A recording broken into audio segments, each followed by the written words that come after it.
Hey guys, we got a reaction video here to some newest information released from the Medieval 3 update from the Medieval 3 stream. Let's give it a look, see what Stratman has to say. Development live stream. If you haven't seen this, it's just over an hour. It features the community engagement manager Josh, as well as two developers and designers. We've got Leaf and Pav. They go through their vision of the battles for Medieval 3, everything they're planning, as well as actually in-game, in-engine demonstration and prototyping for what the siege is, what's set. This is gameplay, by the way. Seriously, this is gameplay. This is amazing. Already, you can notice something. That the towers have stairs in them.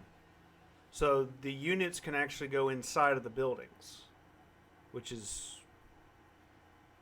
important. That's different. That's new.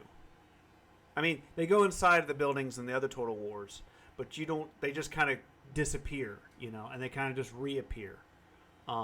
This looks like they're actually walking upstairs and stuff in the interior of the tower. Interesting here, if we look towards here, the castle keep. And you notice how it has a wooden wall around it. This is also very, very accurate. A lot of the early, I mean, this must be early stage. This must be like an early, city development phase. Because I would imagine probably maybe phase 2 or something. Because in phase 1, these walls probably wouldn't be here, and it would be an open city, and you would have just defenses around the castle keep, maybe. If this is a city or I think it's a city. I think it counts as a city rather than a fortress, although it might be considered a military fortress. I don't know. Settlement building is going to be like for Medieval 3, what they're currently working on, what they're kind of debating and discussing internally design-wise, and how to implement certain features that the community is asking about. Did you see that dead guy? And asking for as well. So essentially this video is going through all the highlights of what this live stream. I mean, look at the number of units that there are. That's interesting. I mean, these are probably 2, maybe 300 man units or battles or manivals. That's interesting. I don't know if that's a default setting or maybe that's going to be the average for the amount of men you have per unit. And even if you look here... Well, so essentially... If you look down here at the bottom, you can see that they've only got what? That's 6 melee infantry, 2 crossbow, and then maybe a general or something. So that's only like 8 or 9 units. Well, it's 9, but that's really cool. It definitely looks like they're going to be doing, they're developing Spain. Because everything we've seen pretty much has been, Spanish. So that's interesting. That's where they're starting. So all of their assets, all the city stuff, walls and towers, and probably units too, maybe, seems to be they're kind of using Spain to start with everything. I know that they talked about doing that with the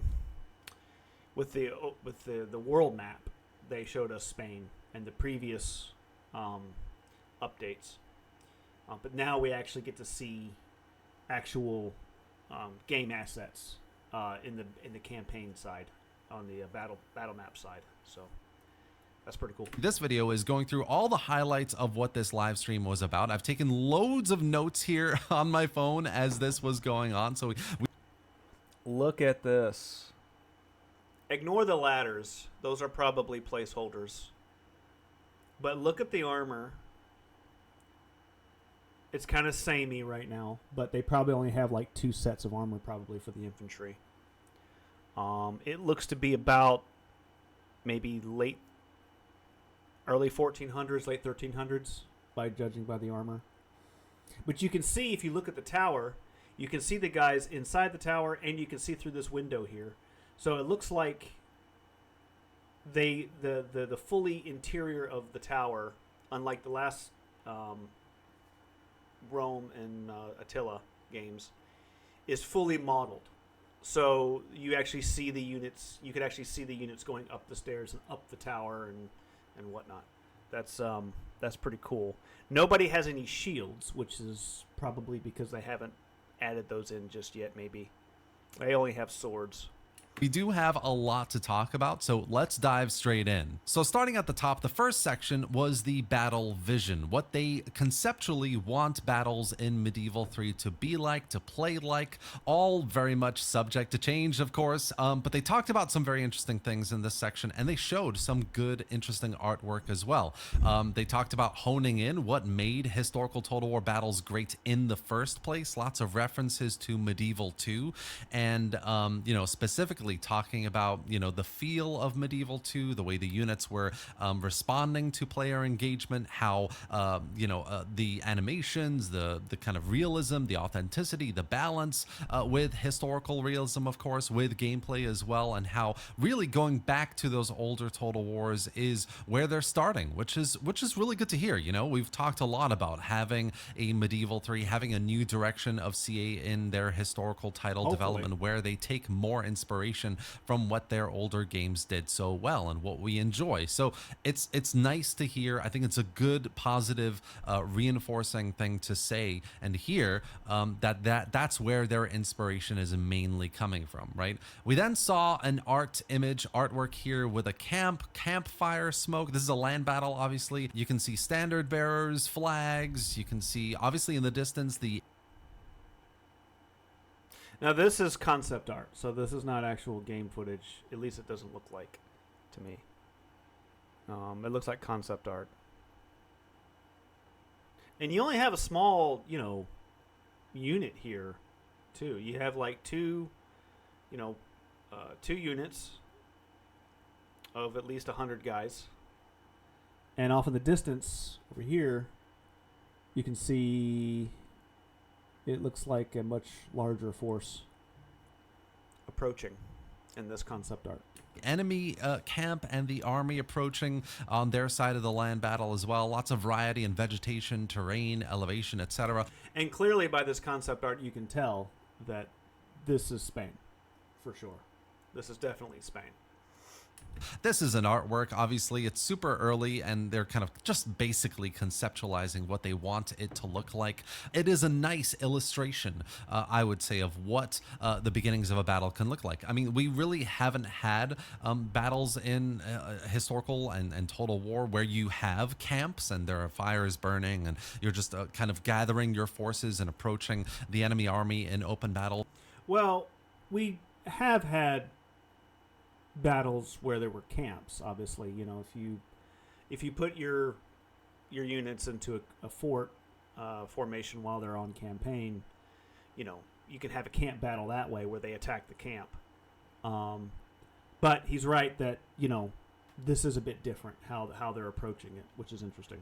That has happened in various iterations, but not like that really, where there are large camps and you're in the camps and smoke is coming up and people are gathering their stuff to engage in battle. That hasn't really. So I kind of like the idea conceptually of having a preparation phase of your battle where units are coming together. There's cohesion building, discipline building, all of that. So just kind of off of this artwork, I like the idea of having that be a more prominent feature at the beginning of your battle. The importance of morale and unit cohesion in medieval battles was discussed, the variety of different factors that can affect discipline, different types of morale as well. It was really interesting to hear them talk about how, the design team has been talking about internally how to get this going, discussing, for example, Invicta's suggestion. Invicta is a YouTuber, if you haven't seen him, about using a cohesion mechanic to have different types of discipline, different levels of discipline and morale and fatigue, how all of that plays and different factors play into how a unit's cohesion works in the battle. And the fact that they're discussing this internally, talking about it on this live stream as well, is again really indicative of how much they're listening to the community, listening to how people are talking about various mechanics and how they should work in Medieval 3, and that's really positive as well. Just goes to show how much engagement CA is looking to have with the community. So, and that's really good too, because CA before never really had that much engagement. And it seems like this time, because so much is on the line, that they realize that, oh, well, what can we do better than past Total Wars? And, somebody in the boardroom must have said, hey, we need to engage with our audience more. We need to include them more. We need to get more feedback from them before we, go galloping off in our heads. Also, to say that in this concept, you can see, I think this blue here are tents of the enemy camp, of the blue team here in the background, which is pretty. That's pretty cool. I really like what I heard this early in the live stream. And at this point, through showing how they want the battles. I think that's concept art too. Although it could be gameplay. In Medieval 3 to look like, they started talking about how they want it to play, what they're aiming for the player experience to be like. So their aim is to slow the tempo of battles down and give the player more chances to layer decisions with different phases of gameplay as well. So for example, skirmishing phase and then lines clashing phase. So I really like that. I like the sound of slowing battles down. I think everybody will agree some of the best mods available for Total War's Rome to Attila, etc. These mods rebalance battles to a point where you're slowing them down, where that gives the players more opportunities to make meaningful tactical decisions. I always do that in either Attila or Rome. I always look for mods that slow the combat down.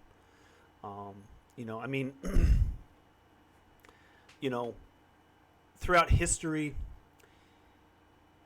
in this type of era of, before gunpowder, usually a battle engagement would take place, typically 15 minutes, sometimes much longer depending upon circumstances.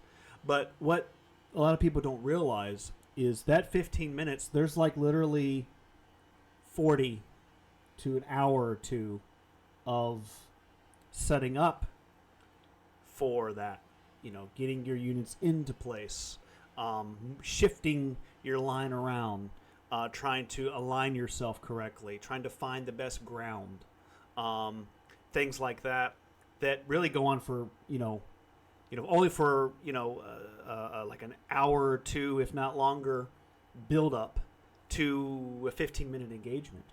But then after the engagement's over, you've got another half an hour of one side being run down and captured and killed. And then you have, of course, multiple engagements happening simultaneously. Like, I would love to see, and this is something that you can't really do right now, but I would love to see an engagement where you could be realistic and have cavalry swing around here into these trees and attack their camp while the battle's taking place, because that kind of stuff happened all the time. and loot the camp. Maybe you get loot, maybe you get some gold or something. And there's plenty of examples, especially too in the medieval period, where you would have a cavalry unit or flanking or breaking through the battlefield, and rather than trying to win the battle, they go straight for the camp, and they loot the camp, and their side ends up losing the battle. But they did succeed in taking the camp. So I hope that's something that they're able to work in, because historically that did happen. As it's going on, and where you don't have to pause the battle so much to manage the chaos of what's going on, everything just clashing and throwing everything at each other, right? But actually giving us the chance to slow things down enough just to say, okay, I see a flanking maneuver over here, let me get some cavalry to counter that. These units aren't quite matched up well enough the way I wanted to. I'm going to move these guys back in reserve and add these units into the mix in a formation that will maybe be beneficial in a defensive stance against this attacking. Also, something to keep in mind in this concept art, look at the unit cards down here. You got slingers, which is probably Iberian only unit. You've got crossbows, longbows. Maybe this one might be peasants. But anyway, the point I was trying to get to is that these guys look like they're pikes here, or maybe long spears or something. But there's 17 unit cards here. That's implying to me that they're going to stick with the 20 units per army, which I kind of would like to have more than that, but I don't know. We'll see. Aggressive unit. Let's get that going here. All these decisions are made possible in a pace that gives you that opportunity. Layered formations, layered abilities, and all of that, so that you have an arsenal of tools to engage with in the battle unfolding before you. And then again, we see right here. There's slingers right here. Yeah, that might be a Spanish or Iberian unit only. Maybe a mercenary unit or something. I mean, who knows? We had some referencing here to Medieval 2, specifically the UI for... And I say that because I don't think any other area in Europe used slingers other than by the medieval period, still using slingers, if that's what that is. Example on how minimalistic it is in that game, and yet still informative enough to give you the tools you need to engage in the battle, which I quite like to hear. Again, Medieval 2 is a great reference point for Total War games, for new Total War games. A lot of people enjoyed the game, obviously, so it's a great starting point, especially for Medieval 3. And they also talked about how they want to make the battles more connective with the campaign layer as well, so making sure the battle environment and its features reflect where you are in the campaign, making that kind of where your battles unfold, where you want to engage an enemy army, more of a strategic decision on the campaign layer, and also having that kind of decision reflect in the battle that you're engaging with. That is such an interesting aspect of Total War that I think later games really kind of moved further away from, which I like. I like that they're talking about this and trying to bring that back as a consideration for the player on the campaign side.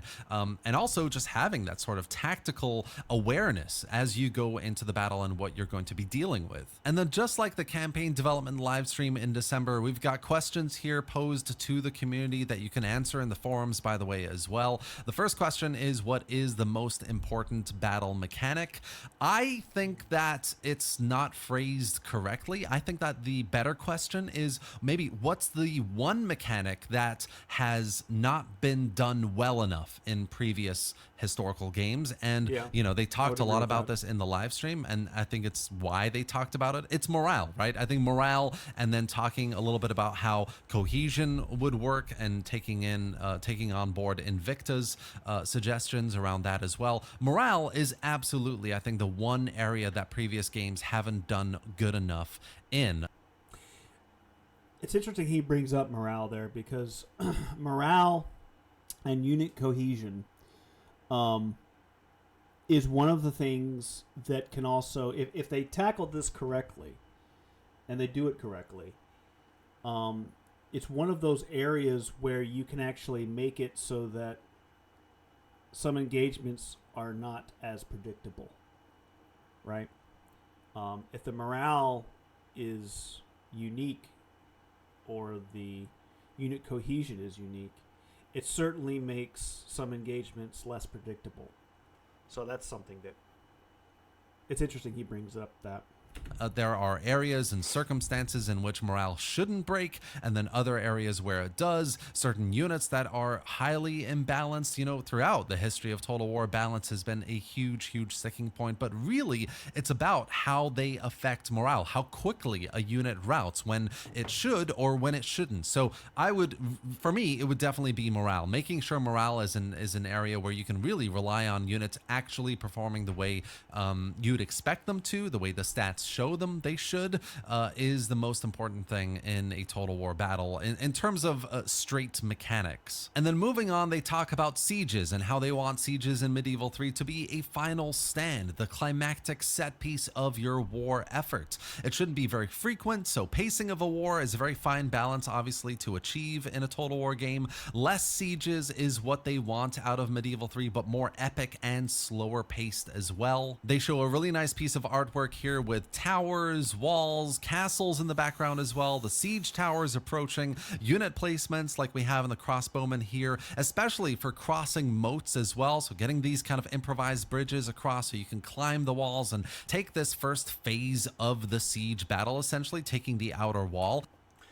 What's really interesting here too is well, the guy falling off. I love this. They don't have enough of that in the in Attila or in Rome. But what's interesting here is this little bridge that they've got going across the moat here, as well as this one. This is interesting. The question I have is, even the barricades here. The question I have is, like, is that something that you can? If that's something like like the barricades, the city barricades in Attila, is that something that you can pre-place before you start the battle? Or how that mechanic's going to work? That'll be interesting. I also like the fact that you've got guys up here on this high tower here. That's really cool. I see the castle is burning here, and there's explosions from it looks like to be artillery, but I don't see any artillery in this concept. I don't see any trebuchets or catapults or anything. So that's interesting. Towers are being used to assault the walls here, clearly, which historically they weren't quite used like that very often. So I'm not sure about that, but you know, the towers historically were meant to be a raised platform rolled up near the walls in order to have archers and skirmishers clear the walls for the infantry to get up there. So there's that. Again, judging by this concept art, I mean, looking at the armor, looking at what they're wearing, it could be 1300s, probably. Maybe mid 13, somewhere around there. A lot of kettle helms I see. And again, looking at the castle itself and the architecture and style, it's definitely Spanish for sure. All right, we'll continue on. I'll shut up.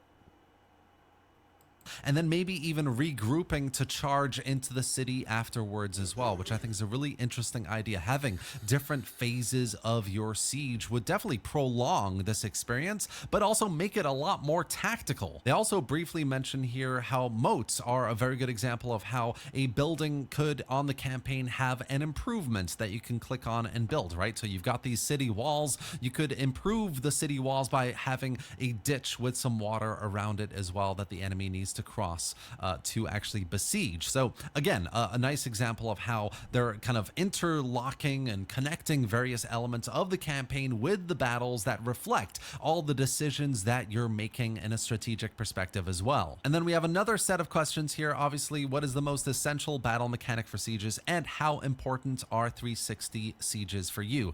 I'm going to quickly answer the second question with it's very important. So definitely need some, at least, maybe not all, 360-degree sieges. I think having multi-pronged attack opportunities and giving the player as much choice as possible is really important. But I do obviously emphasize with it takes a lot more effort, developmental effort, to have loads and loads of different varieties of 360-degree sieges. So for me, as much variety as possible is good as well.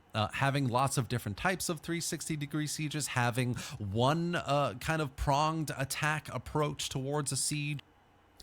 I think it also depends upon, like, if you've ever played Medieval 2, you could attack from all directions if you wanted to, but it's not advised, because depending upon how the castle is set up, depending upon how the city defenses are, there might be a cliff face on one side. There might be, a facade of the inner keep castle exposed on one side, that's on top of a raised terrain. You can't attack from those directions. You have to attack from, 2 or 3 other points. That's the way Medieval 2 was. In Medieval 2, you couldn't attack from any direction because the landscape just wouldn't allow it half the time. Or the castle itself wouldn't allow it. So you had to attack from, certain angles. And it kind of created a repetitive pattern in Medieval 2 a little bit, because you would attack a siege, you set siege, and when the battle loads up, you go, oh, it's that map, right? Oh, it's that one, so I have to attack from this direction or attack from that direction. I know how to attack it because I've attacked this kind of castle, 13 times already, so there's that too. So trying to balance that and keep each, siege map to be different and interesting, that's a big challenge.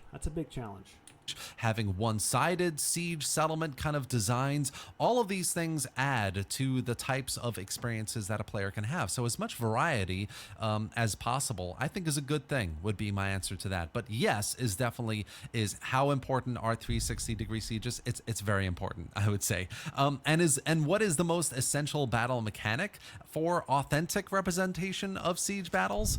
That's a really difficult one to answer. But I do go into a bit of a concept later in this video that I talk about as well, which is essentially, I think, having, again, multi-phased siege battles is a really interesting concept to have. A mechanic where you're preparing for a siege. Maybe you see a really quick day and night cycle as you click through different siege engines that you can build in the battle phase, not even on the campaign. You're in the battle and you're like, you know what, I am in the preparation phase. I want to build 4 siege towers. I want to have a couple rams. I want to be able to sap into the enemy walls if I want to have an option in my back pocket. I had an idea. What they could do if they wanted to make the siege kind of in stages is that you could break it up. Okay? So if a city or castle or fortress or citadel has multiple layers, multiple layers of walls. Okay, so 2, 3, what have you. The first battle, when you first attack, is to conquer the outer layer walls. And maybe there's a victory point, right? And so you conquer the outer layer, you defeat all of the enemy's forces on that wall, Maybe they bring in some reinforcements towards the end. But once you've conquered it, then the battle is over and you won. But you now have to wait a turn and attack the next layer. And when you load back in on the second time, the city or the castle, whatever you're attacking, has changed a little bit because they maybe built some more barriers or they've fortified the second wall. And so you have to fight a second battle to take the second wall. Now all you have left is the last wall in the inner castle keep. Maybe you win and then you got to wait another turn. Meanwhile, your forces are replenishing their health and whatnot. And during those turns, in between those battles of the siege, you can negotiate. Maybe you can, contact the Lord and ask him to surrender the rest of the city or the rest of the castle or something like that. And then, if you or they offer a surrender, if they've had enough. Working that out would be, I think, interesting and a really interesting way to break up the siege, making it multiple battles in order to, achieve total victory. Because in history, most of the time, when a city or a castle, it was either starved out or the first layer of defense fell, maybe the second layer. Rarely did the third layer, hold out and fight anyway. Most of the time, they just surrendered by that point.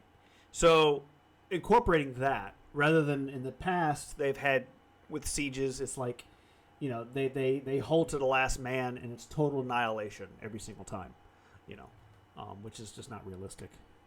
So I think that maybe a multi-layered battle like that, and you have to wait a turn between each one to take each section. It'll also mean that it would take longer to starve out and siege a city or castle as well.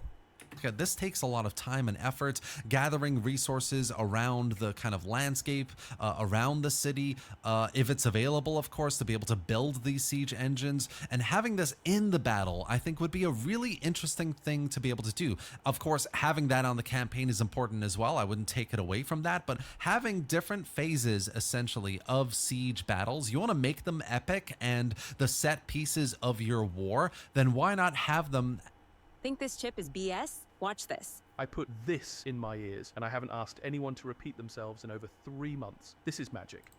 With multiple phases, essentially, would be my answer to that. And then we get into a very interesting section of this live stream, which is the tools work. Modding. Modding is key here. If they make the tools and they make them, relatively easy enough to use for modders and mod teams, it doesn't matter what faults the game has, they can be fixed over time by the modding community. Or any feature that they don't have, or anything that doesn't sit well with the audience. The modders can step in to fix it.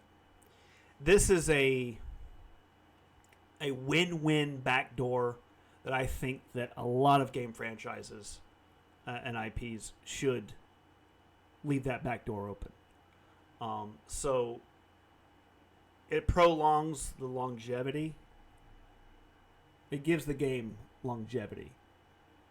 I mean, look at games that have done that already. Skyrim, Fallout New Vegas, Fallout 4, Total War, Rome 1, Rome 2, Medieval, just to name a few of games that had modding tools, and even though they weren't always, easy to use, they weren't anticipated to be as, modding in some cases, in CA's department. But imagine how much more life it gives and would give this game. because people are still playing and modding some of those games today, and they're over a decade old. Some cases 15 years old. Star Wars Empire at War is a 20-year-old game at this point, and people are still modding it and playing it, and it has a good player base, which we will be doing some of that too on this channel. But yeah, I mean, modding is key here.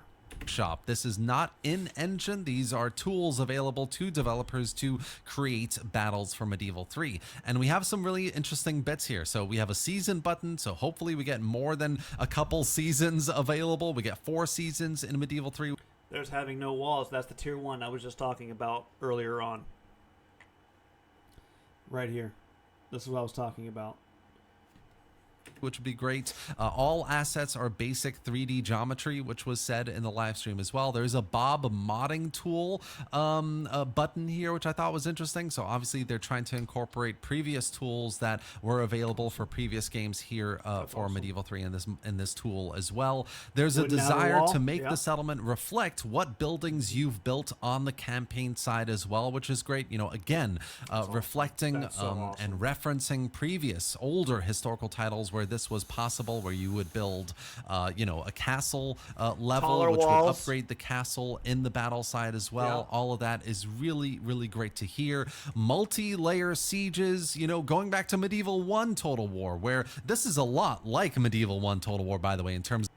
He's exactly right. In Medieval 1, it was a lot like this, and this is the second or third time I've seen this from CA, where they're looking back at Medieval 1, they're looking back at Medieval 2, and they're looking at what worked, what people liked, what mechanics worked, and they're kind of updating it and kind of implementing it into Medieval 3. That's what I'm seeing, and I'm seeing it more and more. With each update they come out with, I see more and more things that make me go, that was in Medieval 1. That was just like Medieval 1. That is a very encouraging sign, because that means that their mindset on this is in the right place. Of the types of layers that you see here is so important and interesting. Obviously, it shouldn't hopefully be overkill. It's very encouraging. Let me put it that way. It doesn't mean it's going to be great. I don't know, but it's encouraging. These are positive things. Don't want loads and loads of layers. It needs to be a bit realistic, but also the different sizes of walls, the sizes of settlement densities, the variety between regions, cultures reflected is a huge priority apparently for them as well. And having all of this be reflected in various layers and the densities of population and buildings, etc. All of this is really, really good to see. So I'm very excited to see them discuss this more and have this be a priority, especially for Medieval 3. And like I said, they do specifically say they want, to a certain extent, these tools to be available to the modding community, which is good to hear as well. Obviously, paying homage, appreciating how much the modding community. I know we're still in the tool set here, but this looks a lot like the battle map overview that you get in Attila and Rome 2. Community adds to the longevity of their games, and making these tools as kind of in-depth and available to them to continue that longevity, that legacy of Total War and its modding scene, I think is great. This is a different city, by the way, than the one we were just looking at, I think. It's really nice to see that they're making this such a high priority this early in development. And then they also talked about how the biggest cities here are not going to be as big as in previous titles, which is really great news, really great to hear, because for me, Rome 2 to Total War Pharaoh, the cities were just far too big for their own good. It always made me think, why are you pouring so much developmental effort into these huge cities in which there was just so much dead space, and the space that was usable, 20-30% of it you really wouldn't be using because they were on the other side of the city. You were never going to go over there. The battle's unfolding over on this side of the city. Just the scale of these cities were so big, so I'm really glad to hear that they're kind of tightening this up, that the engine is also more usable from a pathfinding. If you look at this layout, You could even see. I mean, I don't know where the capture points are, or if they're going to do capture points or anything like that. But you can see this is a river, obviously, but there's no water there. But there would be water in the game. But you could see how defensively you could move your forces into this region here or this region here and try to hold it against the defenders. If they take this side, they take this side, they even take the center. You can still try to hold in here because you got water surrounding you, and you only have to hold them at choke points. That's really cool. Perspective. So, in these older titles, the average avenue would be 32 meters long because that's what was needed to mitigate the amount of pathfinding issues that would occur if they were any smaller. And this engine doesn't have that, which is great news. So more realism, honestly, I think this will lead to, and a lot more gameplay engagement opportunities for the player as well. And then finally, in this section, they talk about the ability to draw walls in this engine, which is great, speeding up the development process, and will be available to modders in the future as well. To me, the walls maybe look a little bit narrow, a bit too narrow. They mentioned that Pharaoh had walls that were 11 meters wide. Always felt like that was way too wide, but here I feel like it's maybe a little bit too narrow. So maybe a middle ground would be good to see. And then there was a really good question from the chat about, I don't know. I mean, a lot of medieval walls were pretty narrow. So, I mean, maybe it depends upon the size of the wall, the height of the wall. Depends upon how narrow it is. Although I do like the aesthetic look of slightly more narrow walls that are higher. That's distinctively medieval. AI, and is AI a big focus at this? It also makes the wall difficult to take, too, if you're trying to move your forces down the wall, because it's more narrow. So you have less. It would take a lot longer to grind through it. So that might be a strategic decision on their part.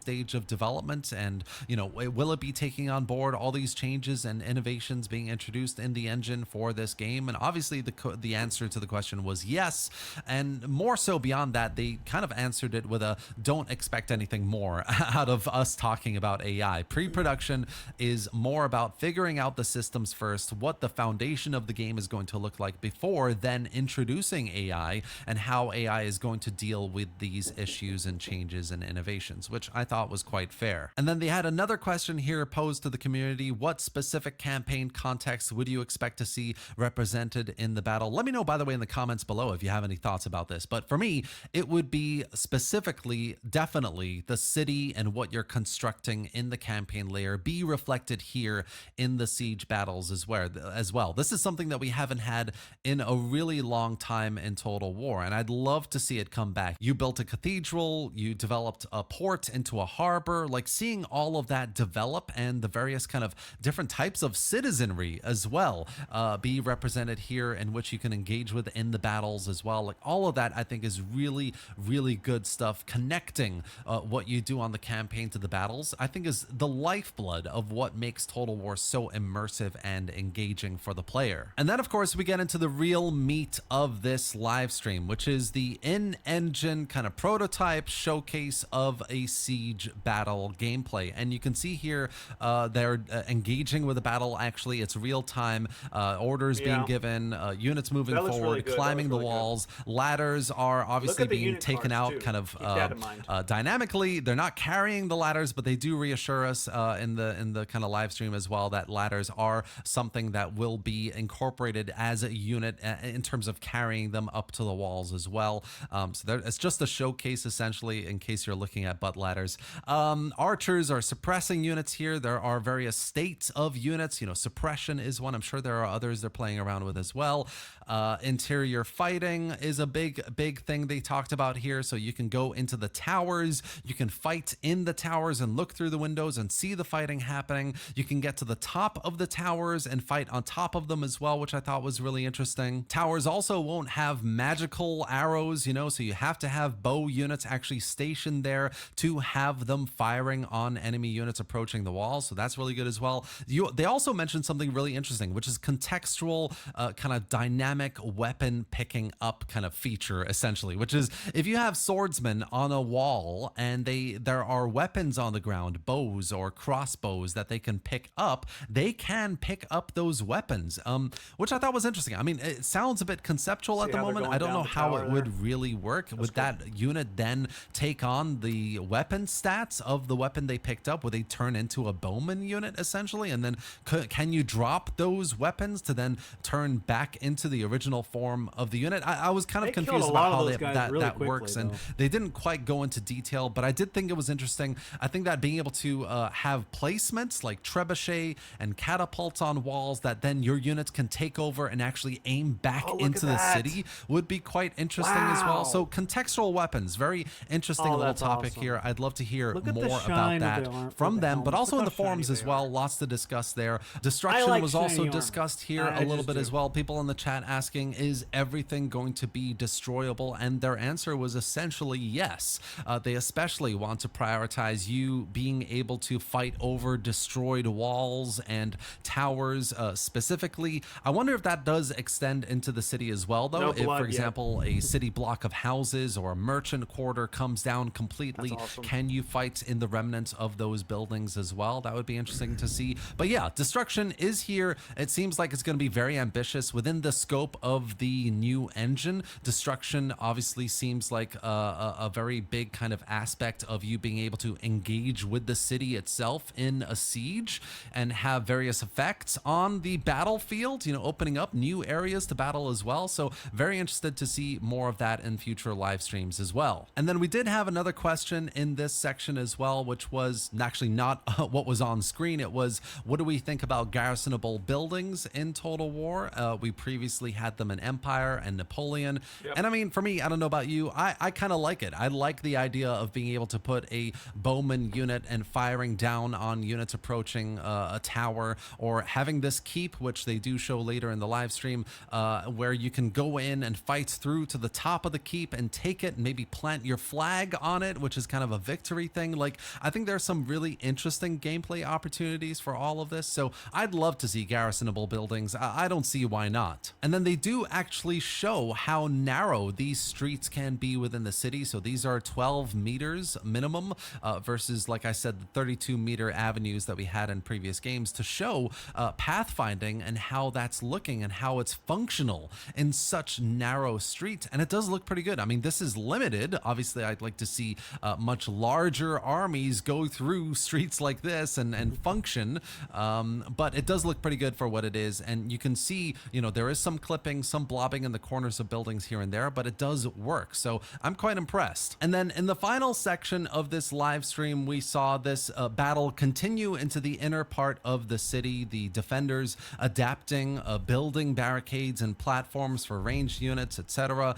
The melee units approaching, the enemy attacking, getting into the keep, obviously internal fighting in the keep as well, as you can see, and maybe even like getting to the top, fighting for the top, planting your flag, and that having some sort of morale buff for your units down below as well. Like, I think there's a lot of opportunities here as well. But the main point of the discussion here was dynamism. It's the adaptability of the defenders building the barricades, the platforms, and reinforcing positions, etc. Cool. What I didn't hear as much, though, is the implications of this discussion for the attackers. So, for example, once you breach the outer walls and you're moving into the inner part of the city, you come across these inner massive walls maybe. Shouldn't there also be an element of, okay, day-night cycle, we can build up some new siege engines here. Obviously, it costs local resources or some money, etc., to build new engines to breach these inner walls. Like, I think there's a bit of adaptability from the attacker side as well, essentially, that could be discussed a little bit further too. And then, as you can see, we had some final two questions on this live stream, which was what was fun or frustrating about barricades in previous Total War titles,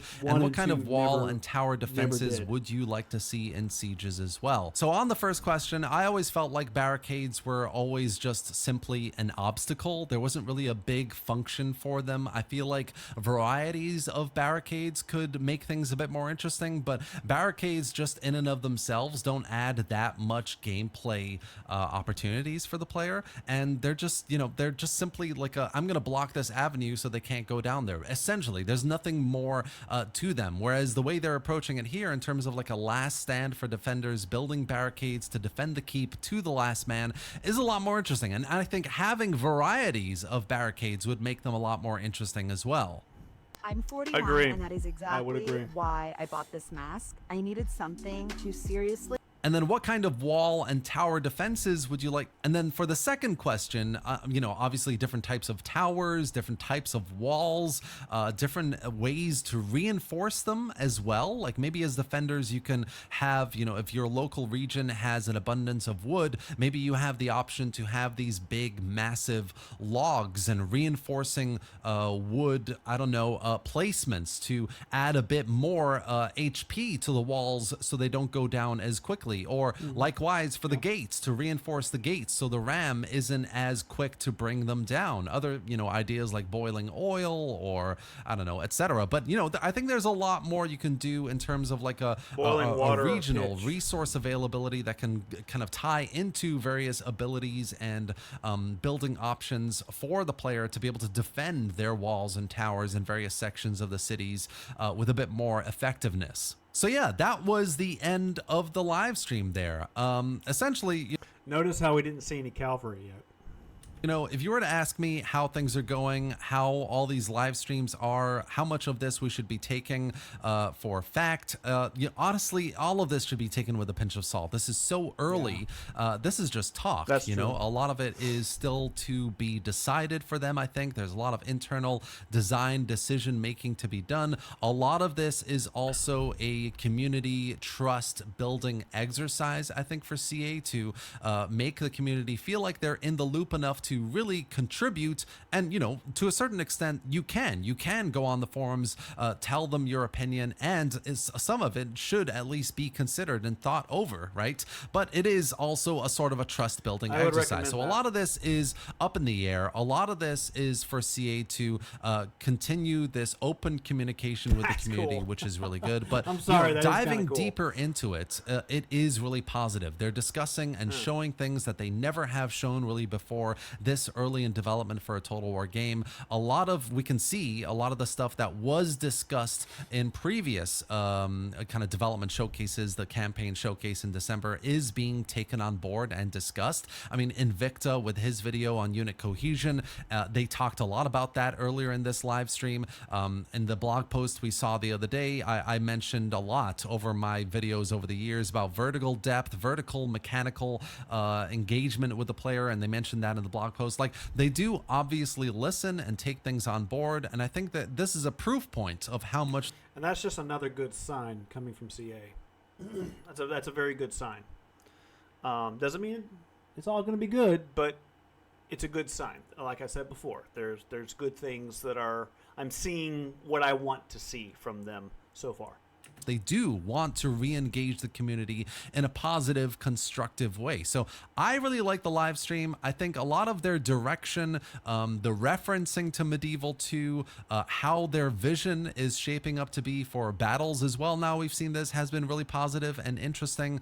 And yeah, like I said, a lot of it is conceptual. A lot of it we got to take with a pinch of salt, but I feel positive about it. You know, you got to keep things at arm's reach to a certain extent. This is Creative Assembly. We've been burned plenty of times before, but you also have to keep an open mind. When things are looking positive and they're making a concerted effort, you have to, you have to appreciate that. So you can't always be jaded by the negativity this franchise has been going through for the last few years. When things that are good are actually being done, you do have to praise that a little bit, I think. So keep things at arm's reach, like I said. Keep being cautious about how things are actually going to turn out to be when things get going and we see progress and actual gameplay in however long that's going to take, but also praise and appreciate the fact that they're being so open and communicative. They are taking on board That is various very true. feedback from the community, and it has been quite constructive and positive so far. So yeah, that's essentially everything that was discussed here and shown on this live stream, this development progress kind of report about the battles on Medieval 3. We should be getting this apparently every so cool. quarter, which I'm personally a little bit disappointed by. Every quarter is like 4 times a year. I was hoping maybe like 6 or 7 times a year minimum, but let's see how this unfolds. I really like what I'm seeing. I'm very excited to see what's going to come next. If you enjoyed this video, you know, this is all my thoughts, honest feedback on what's going on here. If you enjoyed it, you want to see more like this, do subscribe to the channel, obviously leave a like, and let me know all of your thoughts and questions in the comment section below as always. Thanks for watching, guys, and I'll see you next time. Yeah, give him a like and subscribe. He makes great videos, and we'll try to keep this stuff in mind as updates continue to come out about Medieval 3. So, yeah. See you next time.